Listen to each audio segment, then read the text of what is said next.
Video میں آیا تو لوگ کوشش نہ کریں آج کل ویڈیو میں ارے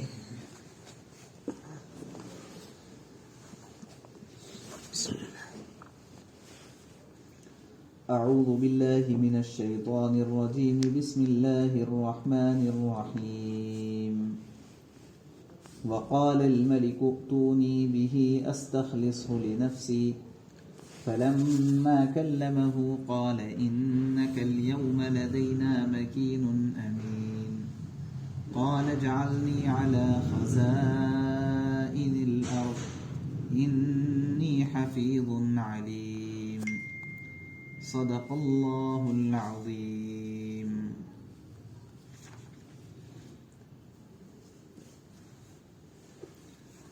اور بادشاہ نے کہا اس کو میرے پاس لے آؤ، میں اسے خالص اپنا معاون بناؤں گا. استخلصہ لنفسی، میں خالص اسے اپنا معاون بناؤں گا.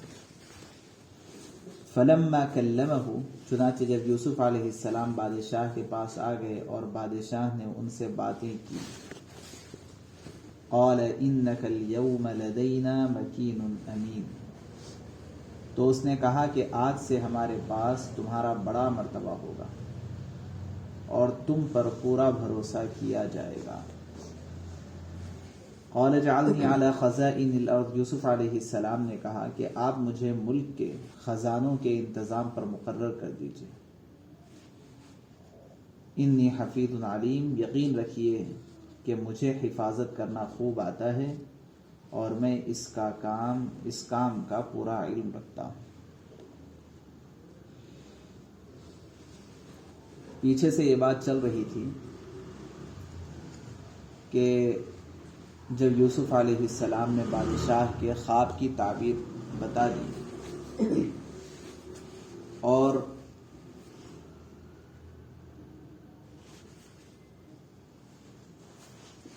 وہ قاصد نے جا کر کے بادشاہ کو وہ تعبیر کے سلسلے میں بتلا دیا، تو بادشاہ نے رہائی کا پروانہ بھیجا تھا.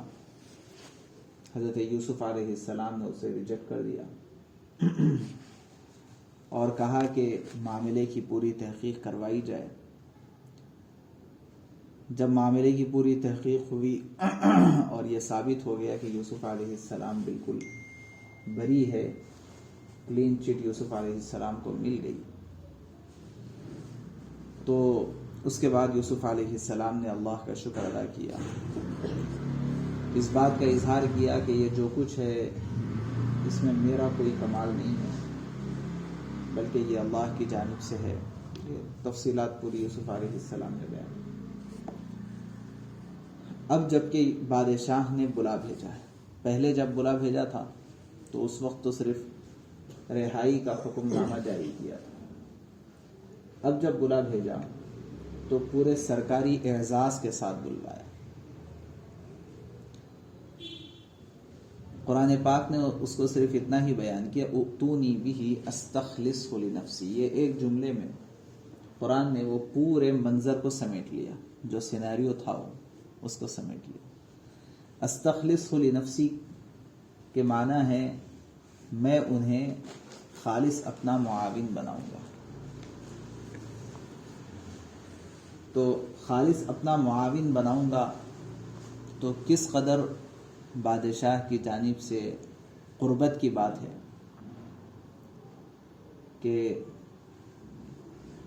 اس نے تو پہلے اتنا ہی ارادہ کیا تھا کہ خالص اپنا معاون یعنی اپنا پی اے بنانے کا ارادہ کیا تھا، پرسنل اسسٹنٹ. پہلے تو اتنا ہی ارادہ تھا. جب یوسف علیہ السلام آئے، فلما کلمہ، اور آ کر کے بادشاہ سے جب بات چیت ہوئی، تفاسیر میں یہ بات لکھی ہوئی ہے کہ جب وہ قاصد تو جا کر کے جو بات پہنچایا یعنی جتنا یوسف علیہ السلام اس کے ذریعے سے پہنچا سکتے تھے اتنی بات یوسف علیہ السلام نے کہی. لیکن جب آمنے سامنے بات چیت ہوئی دونوں کی تو سب سے پہلی بات تو یہ ہوئی کہ یوسف علیہ السلام جب داخل ہوئے تو عربی میں سلام کیا، السلام علیکم ورحمۃ اللہ وبرکاتہ، سلام کیا۔ سلام کرنے کے بعد بادشاہ کی اپنی جو زبان تھی وہ عبرانی زبان، اس زبان میں پوری بات چیت۔ بادشاہ کو کئی ایک زبانیں آتی تھی، نہیں عبرانی زبان نہیں، کوئی مقامی زبان جو بادشاہ کو آتی تھی اس میں بات چیت۔ بادشاہ کو کئی زبانیں آتی تھی، تو درمیان میں امتحان لینے کے لیے بادشاہ زبان تبدیل کر کر کے بات کرتے رہتا۔ تو جس زبان میں کوئی سوال کیا جاتا یوسف علیہ السلام اسی زبان میں جواب دیتے، اور جب بات پوری ہوئی تو اخیر میں اور 2 ایکسٹرا زبان جو بادشاہ کو نہیں آتی تھی وہ اور 2 زبانوں کے سلسلے میں یوسف علیہ السلام نے بتلا دیا، اور وہاں آ کر کے بادشاہ کو گویا کہ چت کر دیا۔ ابھی انہوں نے ایک عبرانی زبان اور ایک عربی زبان، یہ بادشاہ کو نہیں آتی، مزید اور یہ 2 زبانوں میں یوسف علیہ السلام نے بات چیت کی۔ اس سے بادشاہ بہت متاثر ہوا، اور بات چیت سے اس نے جو اندازہ لگایا ہے یوسف علیہ السلام کے دانشمندی کا اور آپ کی صلاحیتوں کا، آپ کے انتظام اور انصرام کا جو اندازہ لگایا، اس سے وہ بہت خوش ہو گیا اور بہت مطمئن ہو گیا۔ اس سے ایک بات یہ معلوم ہوتی ہے کہ آدمی کا مختلف زبانوں کو جاننا یہ کتنا اہمیت کا حامل ہوتا ہے۔ مختلف زبانوں کو جاننا، کوئی بھی بڑا انقلاب لانے کے لیے آپ کو اس سے ریلیٹڈ جتنی زبانیں ہیں وہ زبانوں سے مہارت کی حد تک کی واقفیت ضروری ہوتی ہے۔ مسئلہ یہ ہوا کہ ہم لوگ چونکہ ایک معمول ہے، ایک طریقہ بنا ہوا ہے کہ ہمیشہ مفتوح قومیں فاتح قوموں سے مرعوب ہوتی، مفتوح قومیں فاتح قوموں سے مرعوب ہوتی۔ اب یہاں پر انگریز فاتح ہے کہ ہم فاتح ہے، اگر دیکھا جائے تو جسمانی طور پر ہم فاتح، انگریز مفتوح، ہم نے ان کو نکال کر کے بھگا دیا ہندوستان۔ لیکن ان لوگوں نے ایک عجیب جادو یہ کیا کہ وہ چلے تو گئے لیکن نہ ہمارے دماغوں سے نکلے ہیں، نہ ہمارے کلچر سے نکلے ہیں، نہ ہمارے دلوں سے نکلے ہیں، نہ ہماری تعلیم سے نکلے ہیں، کسی سے وہ باہر نہیں آئے، کسی سے نہیں آئے۔ جسمانی طور پر حکومتی لحاظ سے وہ الگ ہو گئے ہیں، لیکن ان کا سکہ مکمل طور پہ جمع ہوا ہے۔ اور عالمی اعتبار سے اگر دیکھا جائے تو ہم ملکی حد تک ممکن ہے ہم نے ان کو باہر کیا ہے، لیکن عالمی اعتبار سے وہ فاتح، پوری دنیا کو انہوں نے فتح کر رکھا ہے اور اپنے کنٹرول میں کیا ہوا ہے عالمی اعتبار سے۔ اور عام معمول ہے کہ ہمیشہ فاتح قومیں غالب، مفتوح قومیں فاتح قوموں سے مرعوب ہوا کرتی۔ یہ جو مرعوبیت اور دبدبہ ہے اس کے نتیجے میں بہت ہوا تو انگریزی زبان کے اندر کچھ مہارت کی کوشش کر لی جاتی ہے، اور انگریزی زبان کے ذریعے سے صرف عصری اور اقتصادی اور معاشی، اور بہت ہوا تو اکنامیکلی کوئی ریولیشن کی حد تک ہمارا کوئی نوجوان سوچتا ہے، اس کے آگے نہیں سوچتا۔ وہ بھی ریولیشن نہیں، وہ خالی اپنے گھر کی تبدیلی، ہم نہ بہت پہلے غریباں تھے اب ماشاءاللہ ایسے ہو گئے، اس کے آگے کوئی سوچ ہی نہیں۔ بچوں کو پڑھائے لکھائے، بچے پڑھ لیے لکھ لیے کر لیے، تو دیکھو پہلے ایسا گھر تھا، اتنے گز کا گھر تھا، اب ایسا ہے، پہلے کرایہ کا گھر تھا اب زیادہ ہو گیا، پہلے وہ تھا اب یہ ہو گیا، اب بچوں کی شادیاں ہو گئے، اچھے رشتے مل گئے، وہ ہو گئے، یہ ہو گئے، گاڑیاں آ گئے، موٹر آ گئے، بس ایک گھر بدل گیا، اس سے زیادہ کچھ.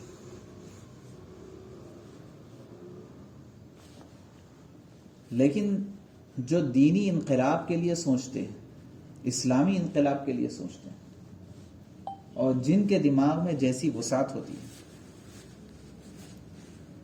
وہ لوگ پھر عربی ہے، پھر فارسی ہے، اور دیگر مختلف زبانیں ہیں، علاقائی زبان جیسے کہ تیلگو ہے، ہندی ہے، سنسکرت ہے، ہم کون سے علاقے میں رہتے ہیں، مقامی زبان کون سی ہے، ہمارے مد مقابل کون سے زبان سے متاثر ہیں، کون سی زبان سے مرعوب ہیں، ان کی مذہبی زبان کیا ہے، ہماری مذہبی زبان کیا ہے. بنیادی طور پر یہ ساری چیزیں ضروری ہے آپ کو ایک بہت بڑا انقلاب لانے کے لیے، ورنہ وہ پنجرے کی مرغی بنے ہوئے رہتے ہیں اور اس سے زیادہ کچھ نہیں ہے. اگر اتنا ہی ہے تو یاد رکھنا چاہیے کہ ہم ایک ریسپانسبل قوم نہیں.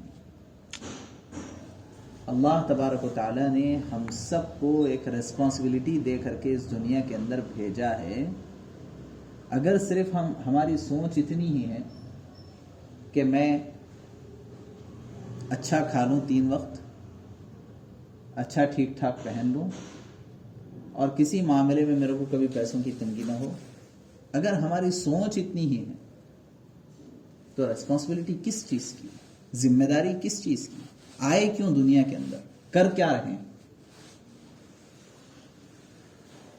تو یہ ایک بہت بنیادی چیز ہے. اگر ہم صحابہ کے زندگیوں کو دیکھیں گے تو وہاں بھی یہ چیزیں ملتی ہیں کہ چیلنجز کیا ہے، اس کے حساب سے ریسپانسبلٹیز کیا ہے، ان چیلنجز کو فیس کرنے کے لیے ریسورسز کیا ہے، یہ پورا انہوں نے لحاظ کیا اور اس کے حساب سے انہوں نے اپنے آپ کو پورا تیار کیا. حضرت عبداللہ ابن زبیر رضی اللہ عنہ مدینہ منورہ میں پیدا ہونے والے، اپنی پوری زندگی مدینہ میں گزارنے والے، بلکہ خلافت کے زمانے میں، خلافت بنو امیہ میں بھی، جبکہ صحابہ کوفہ وغیرہ منتقل ہو گئے تھے بہت سارے صحابہ، لیکن انہوں نے اپنے آپ کو مدینہ اور مکہ کی حد تک رکھا تھا. 99 غلام حضرت عبداللہ ابن زبیر رضی اللہ عنہ کے تھے، اور عجیب بات یہ تھی کہ ہر غلام کی زبان علیحدہ علیحدہ تھی، الگ الگ زبان تھی، اور ان کا کمال یہ تھا کہ ہر غلام سے اس کی زبان میں بات کرتے تھے، تو 99 زبانیں آتی تھی. کون تھے؟ صحابی.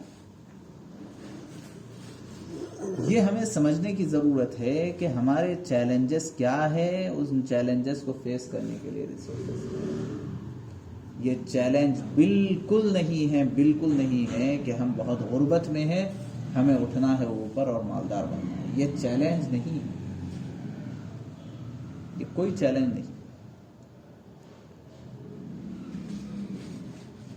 جب عصری تعلیم نے ترقی کی ہے، اس سے کوئی انکار نہیں ہے کہ عصری تعلیم نے بہت سارے ہمارے بچوں کو وہ ہاتھ دے دیے ہیں جن ہاتھوں کے ذریعے سے، ایسے ہینڈز ان کو مل گئے ہیں جن کے ذریعے سے وہ اپنا پیٹ بھر رہے ہیں.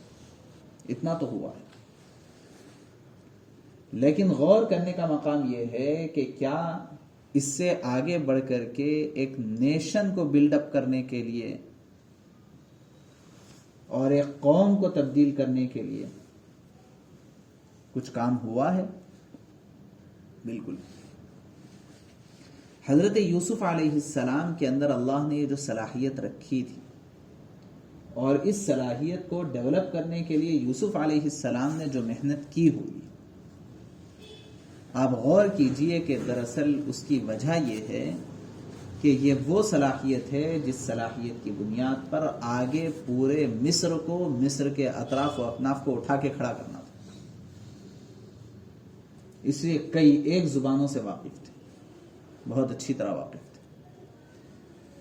تو بادشاہ سے بہت دیر تک گفتگو کرے، اور اس گفتگو کے دوران کیا بات چیت ہوئی، اس سلسلے میں مفسرین کا کہنا ہے، غالباً علامہ بغوی رحمۃ اللہ علیہ نے اس کی وضاحت بھی فرمائی ہے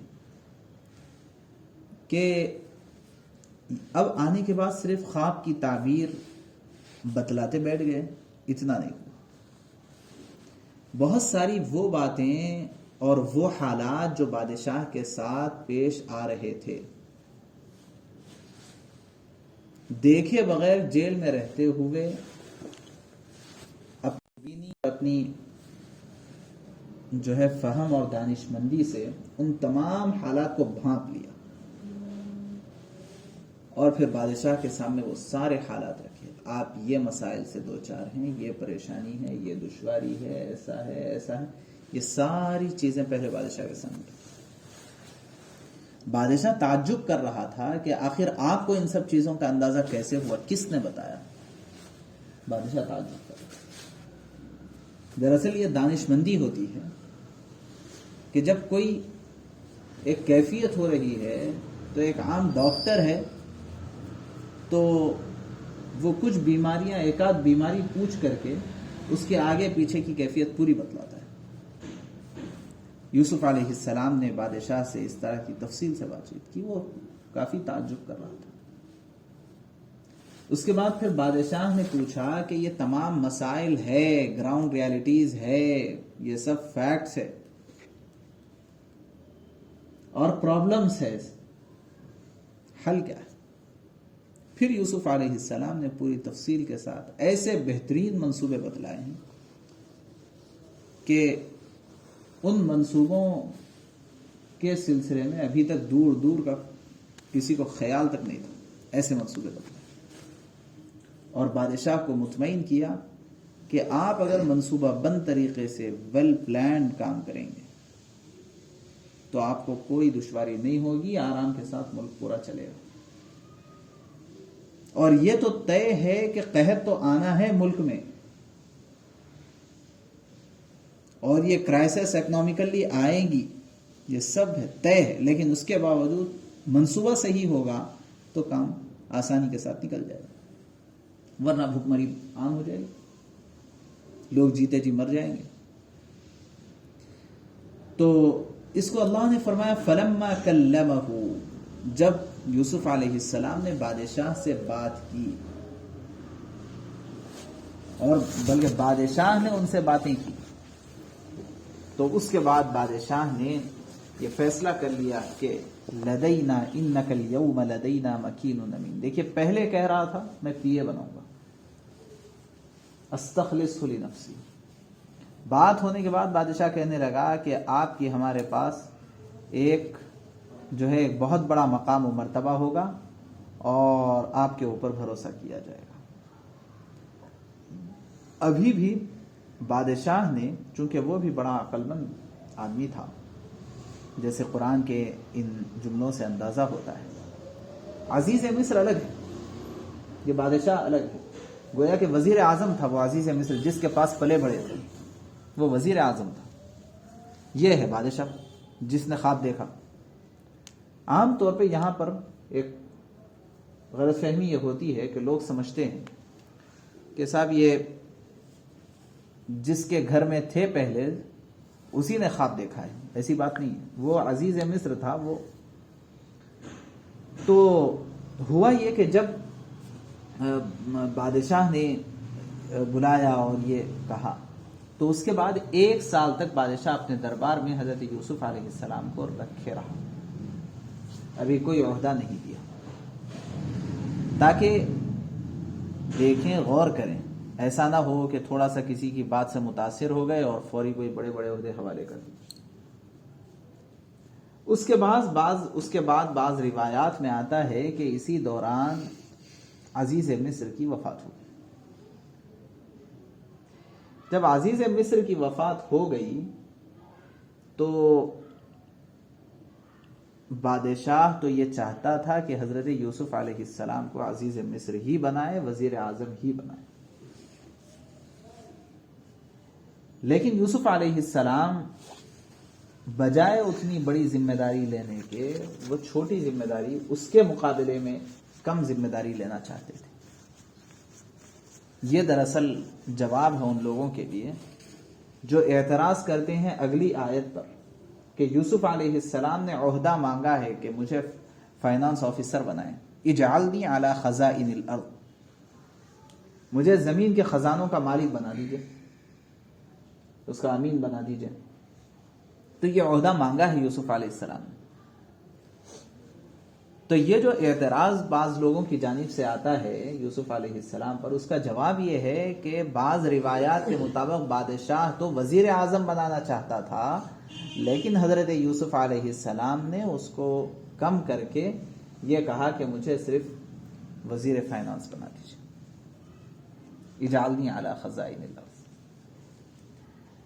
تو یہ کہہ کر کے بہرحال یوسف علیہ السلام نے اپنے گریڈ کو کم کیا اور کم کر کے اس کے اوپر تیار کیا کہ آپ اتنی ذمہ داری دے دیجئے، اتنی ذمہ داری کی حد تک میں انشاءاللہ آپ کو مطمئن کر کے دکھاؤں گا۔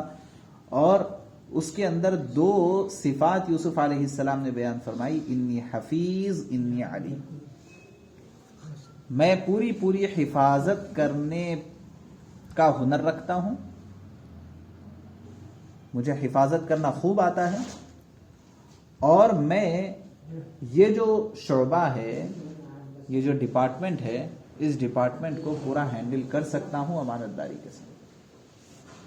یہ 2 صفات وہ ہیں جو کسی بھی شعبے کو سنبھالنے کے لیے کافی ہیں، اور ان 2 صفات کے ذریعے سے یوسف علیہ السلام نے پورا بتلا دیا کہ میں کتنا اچھے انداز میں اس کو ہینڈل کروں۔ اس آیت مبارکہ کو سامنے رکھ کر کے مفسرین نے یہ مسئلہ نکالا ہے، اگر کہیں پر صورتحال ایسی پائی جائے کہ کوئی عہدہ نااہلوں کے ہاتھ میں جا رہا ہے، اور اندیشہ اس بات کا ہے کہ یہ عہدہ اگر نااہلوں کے ہاتھ میں چلا جائے تو پھر پبلک کو بڑا نقصان ہو سکتا ہے، اور آپ اس عہدے کو صحیح سنبھال سکتے ہیں، تو ایسے وقت میں آپ کے لیے اجازت ہے کہ آگے بڑھ کر کے اس عہدے کی ذمہ داری خود لے لیں تاکہ امت کو نقصان سے بچایا جا سکے۔ یہ مسئلہ ہے، ورنہ عام حالات میں کسی بھی عہدے کو آگے بڑھ کر کے لینا جائز نہیں جا اللہ کی مدد اٹھ جاتی ہے اس کی وجہ سے، حدیث پاک کی روح سے، کہ جو آدمی کوئی بڑے عہدے کو، کوئی ذمہ داری کو آگے بڑھ کے لیتا ہے تو اللہ تبارک و تعالیٰ کی مدد اٹھ جاتی ہے، اگر اس کو دیا جائے تو پھر اللہ کی مدد ساتھ ہے۔ یہاں پر حضرت یوسف علیہ السلام نے آگے بڑھ کر کے اس وجہ سے یہ ذمہ داری لے لی کہ اندیشہ اس بات کا تھا کہ پورے ملک کو خطرہ لاحق ہو جائے گا، اس لیے یوسف علیہ السلام نے ذمہ داری لے لی۔ اب یہ ذمہ داری لینے کے بعد کیا کیا یوسف علیہ السلام نے؟ ہوا یہ کہ بہت سارے جو مقامی مشیر تھے بادشاہ کے، مقامی قریبی جو عہدے داران تھے، انہیں اس بات سے بہت تکلیف تھی کہ ہم اتنے عرصے سے کام کر رہے ہیں اور ہمارا کوئی اتنا پروموشن ہوا نہیں، اور یہ ابھی آیا اور آئے سال ہوئے نہیں ہوئے وزیر خزانہ بنا دیا گیا۔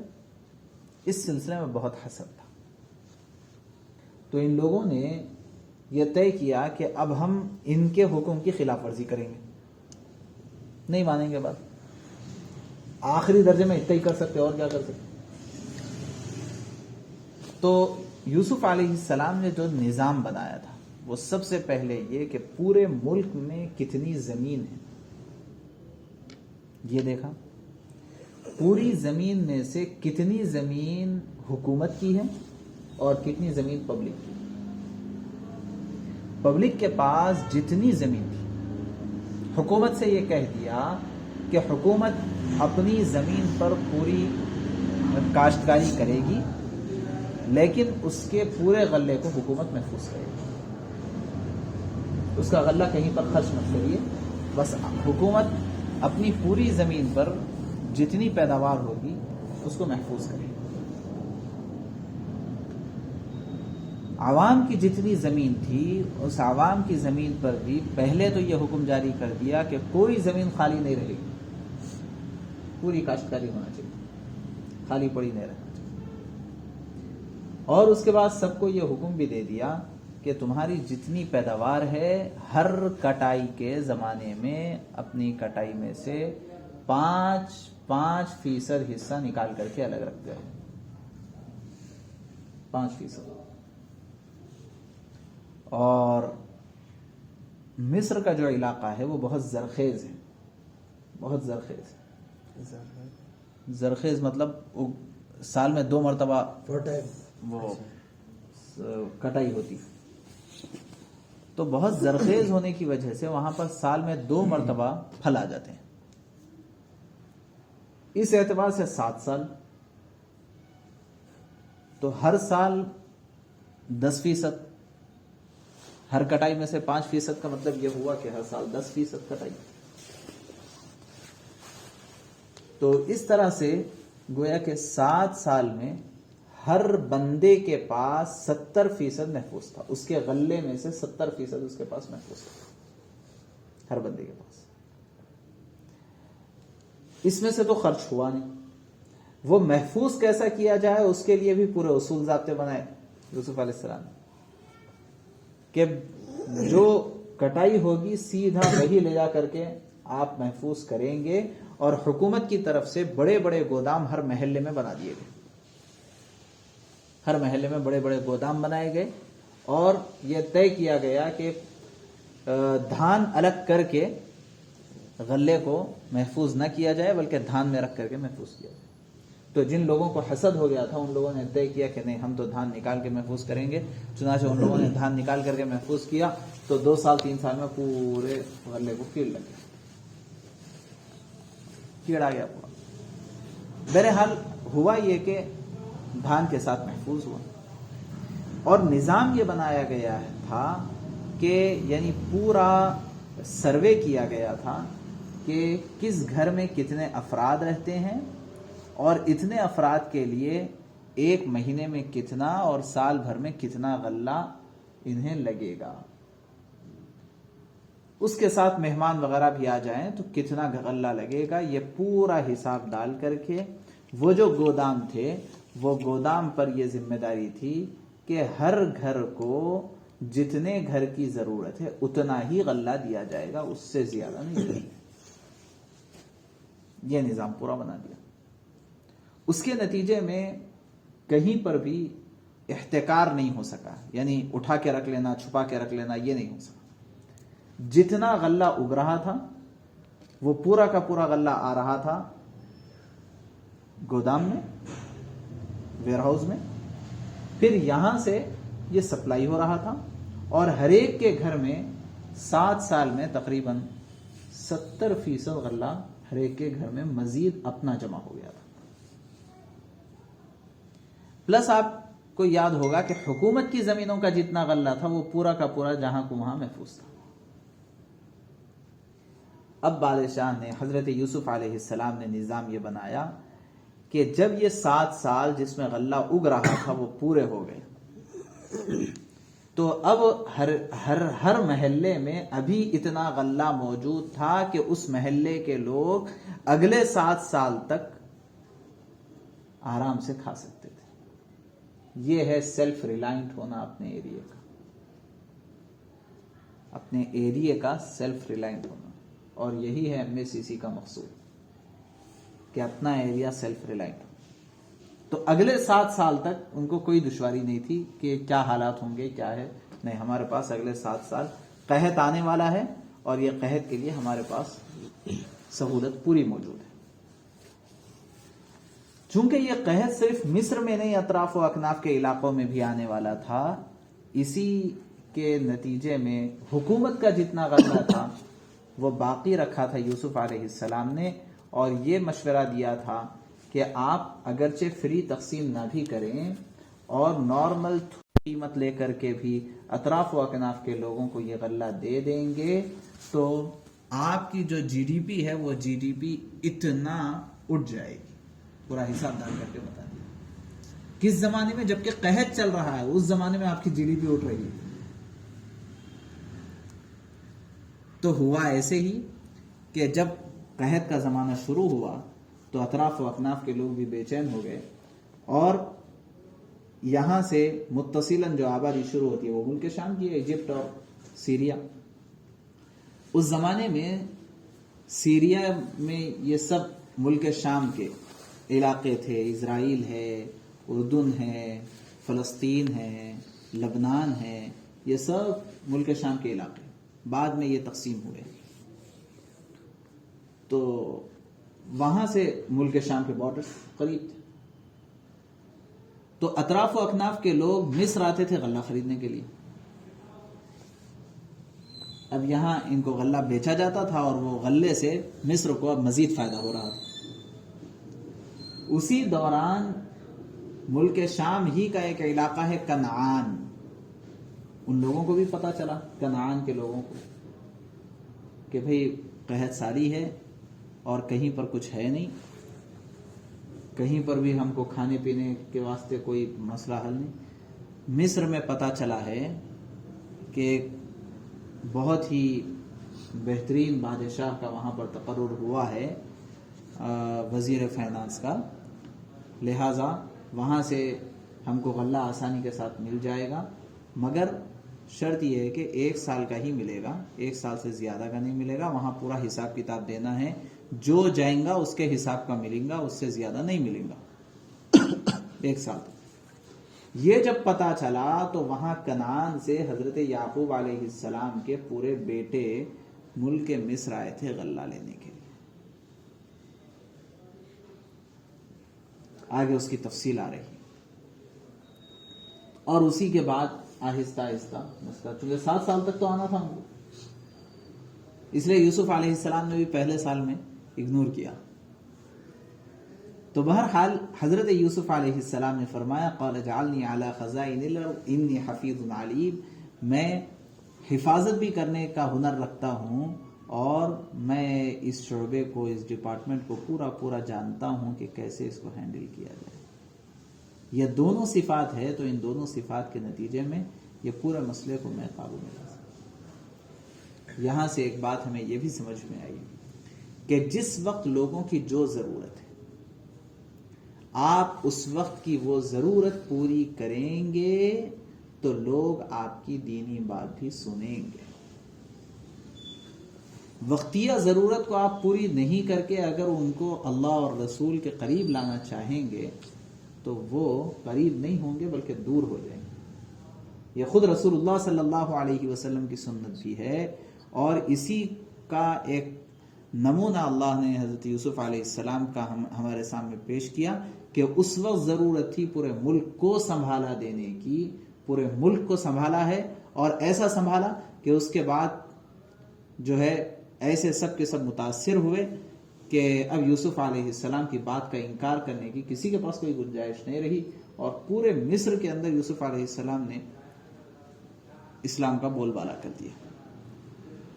تو یہ بھی اس سے ہم کو سبق ملتا ہے کہ وقت کی جو ضرورت ہے وہ ضرورت کی تکمیل کے ساتھ ہمیں بات چلانے کی ضرورت ہے کہ اللہ اور اس کے رسول کی بات اگر وہ قابل قبول ہو تو آپ اس کے وقتیہ ضروریات کی تکمیل کی فکر کیجئے، اگر آپ نہ کر سکتے ہوں تو فکر کیجئے، آپ کی فکروں کی بنیاد پر جو وقتیہ ضروریات کی تکمیل ہوتی رہے گی وہ ضروریات کی تکمیل اس کو آپ سے قریب کرے گی اور دین کی بات سننے پر آمادہ کرے گی۔ اللہ سے دعا ہے کہ اللہ ہم سب کو